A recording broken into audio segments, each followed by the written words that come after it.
Welcome back to the show. We're continuing our discussion on the latest developments in Syria. Joining me from Damascus is Syrian journalist and commentator Muhammad Ali. Also with us from London, political commentator and former Kremlin advisor Alexander Nekrassov. Thanks to both of you for joining us. Muhammad, let me start with you. Can you give us some idea of what the state of the war is like in Syria right now? Well, of course, everyone knows that terrorists from over 80 states are coming into Syria, are pouring from countries like Turkey on the borders and Lebanon, and of course are spread around the country. Definitely, this is a proxy war. This war is unprecedented inside Syria. Me, as a journalist, I have been, of course, to various areas accompanying the Syrian army in their fight against foreign-backed militants over here. Large parts of the country, of course, are still at the hands of the Syrian government, while many other areas are also under the control of various kinds of, let's say, terrorist groups. Some of them are al-Qaeda linked, others are extremists, Islamist extremists affiliated to the so-called Islamic Front. Some are heavily Saudi-backed, others are backed by some Western countries. It's a very difficult situation on ground, with only the Syrian army genuinely fighting terrorism over here, of course, along with some of its allies, with the support of its allies like Russia and Iran. And Mohammed, we are also seeing a major refugee crisis. We see daily on our television screens thousands of Syrians streaming into Europe. Has President Bashar al-Assad said anything about that? Well, we know that the Syrian government in general has said it many times and called on all Syrian refugees, even before they started pouring out of the country just about a month ago and up till now. The Syrian government made it clear that it is willing to assist all of the displaced Syrians inside the country before even they leave. And in fact, since the beginning of the unrest, we know that the Syrian government has been providing temporary shelter centers for those displaced families. Hundreds of thousands of them are now sitting in schools that are turned into shelter centers, and they were provided by the basic needs. The Syrian government, the Syrian president, of course, has called on the Syrian government has called on all the Syrian refugees to return back home, of course, showing responsibility of the Syrian government of taking care of its citizens inside the country. And of course, I have been over there to those shelter centers. The Syrian government, in cooperation with international organizations, humanitarian organizations, are actually providing the necessary needs and the basic needs for those Syrian displaced families. But in the end, we have to note again that the only solution for solving the refugee crisis or the internally displaced is definitely to stop the support, the financial and military support to the foreign-backed militants, because those militants in the end are the ones who are attacking the residential areas and causing those families to be displaced. Okay, let's bring in Alexander Nekrassov from London. Alexander, Russia has now moved dozens of combat aircraft and troops into Syria. What is Russia's involvement in this war? Well, at the moment, it's not an active involvement. I think that there's been a lot of talk about Russia's military interference in Syria and boosting its presence. It's not really a great presence, and Russian officials have been stressing on many occasions that this has more to do with technical support rather than building up some sort of a powerful grouping that would start striking at the terrorists. So I think there are a lot of games being played by Western politicians and Western media around the presence of the Russian military in Syria. But I think that there is, it's being discussed in the Kremlin.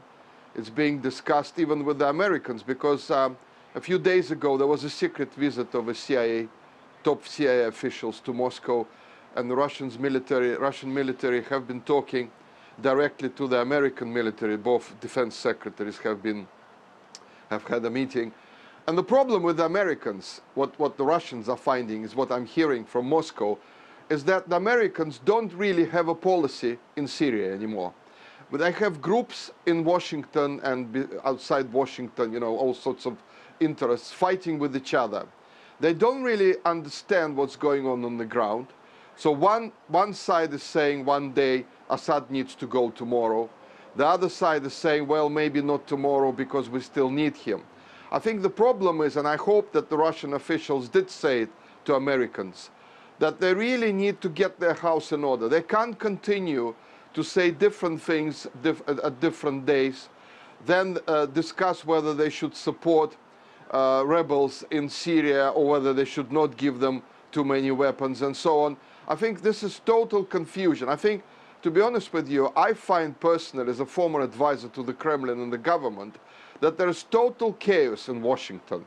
Either there are some sort of game that is being played by different factions, or they don't really know what to do, or they don't really understand the situation on the ground. They really need to work out some sort of a course, and they really need to have a few words with the Saudis and the Turks about supporting ISIS, because it's really getting ridiculous. You know, on the one hand, we have a so-called coalition supposedly bombing IS.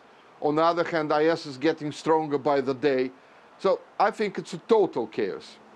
Mohammed, we have a new United Nations peace initiative underway right now. The UN Special Envoy for Syria, Staffan de Mistura, has launched that initiative. He's named the heads of 4 working groups that he hopes will get the two sides to talk and bring about some measure of peace in the country. How much pressure is President Bashar al-Assad under right now to negotiate a way out of this crisis? Well, I don't believe that President Assad is under any pressure. We know that the Syrian government, since the start of the unrest, has been undertaking a policy which is based on 2 factors: fighting terrorism on the one hand, and finding a political solution for the Syrian crisis on the other. Now, according to the policy, the main policy of the Syrian government during the war, finding a political solution, the efforts for reaching a political solution is welcomed by the Syrian government, by any side. Of course, any country that wants to play a role in finding a political solution is welcomed by the Syrian government, especially, of course, it should be a genuine effort. Now, we know that even if a political solution is reached, it cannot be implemented, according to the Syrian government's stance, without eliminating terrorism. How can you implement any kind of political solution on Syria's soil while there are hundreds of thousands of al-Qaeda-linked militants on the ground and other extremists, of course, taking part of some of the country's soil? So you cannot implement a political solution without fighting terrorism. Right, this is a main stance by the Syrian government. But reaching... Right. Okay, let me ask you this. Is President Assad prepared to go into any kind of power-sharing agreement with the rebels? Well, the answer for such a question is that the Syrian president is willing to negotiate and have dialogue with any Syrian side. The main issue here is that the Syrian government is, of course, willing to find a political solution. However, the dialogue should be between Syrians themselves. Now, before, of course, having such a dialogue, we have terrorists from al-Qaeda that are defeating the so-called moderate rebels, that this is how the West calls them. So how can you have dialogue with any kind of Syrian armed men on ground when they are actually overwhelmed and defeated by terrorist organizations that are known to be terrorist organizations and acknowledged by the international community? So first, as I told you, again, the Syrian president has no problem to sit and have dialogue with any kind of Syrian political party or force. And by the way, we all know that the so-called Syrian opposition, especially the foreign-based one, are divided. They're not united, and they don't even have any power or authority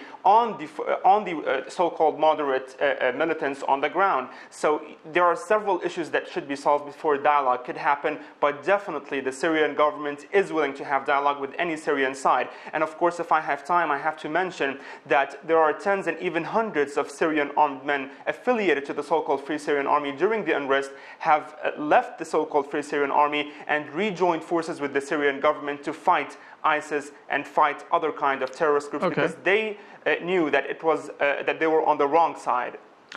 Alexander, let's take a listen to what the U.S. Secretary of State John Kerry had to say about the prospect for a negotiated settlement. Let's watch.